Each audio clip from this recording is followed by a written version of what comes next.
One of the reasons many modern Christians struggle in their prayer life is that we just don't carry a vision for our life that's bigger than we have the capacity to bear.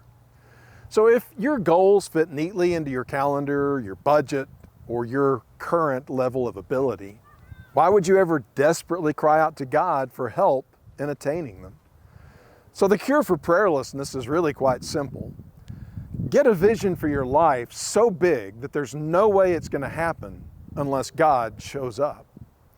Now, I first learned this lesson from Nehemiah.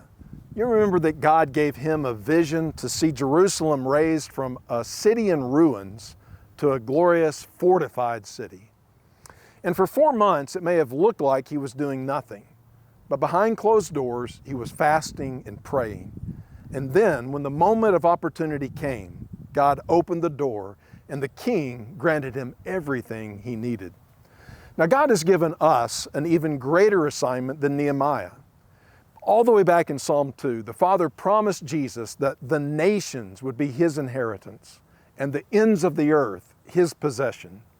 So our vision is nothing less than this, that the knowledge of the glory of God would flood the earth as the waters cover the sea.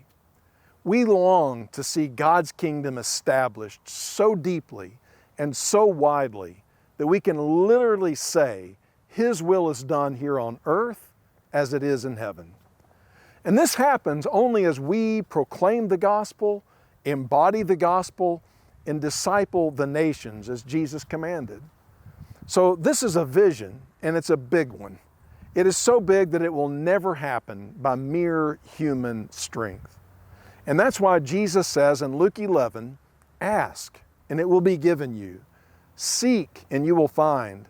Knock, and the door will be opened." And then He reminds us that God delights in giving His children what they need when they pray for it.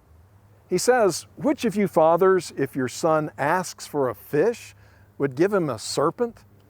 If you then, though you are evil, know how to give good gifts, then how much more will your Father in heaven give the Holy Spirit to those who ask Him?"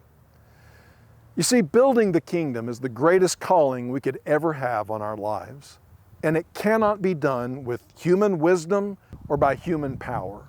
If we want our work to be meaningful and last, then we must receive from above what we need here below. And the greatest gift that God gives isn't a thing at all. It's Himself. He gives us His Spirit. So ask boldly for His empowering presence to purify you, to strengthen you, and to make you into the person that you need to be. And then rise like Nehemiah to step boldly into the vision that God has placed in your heart.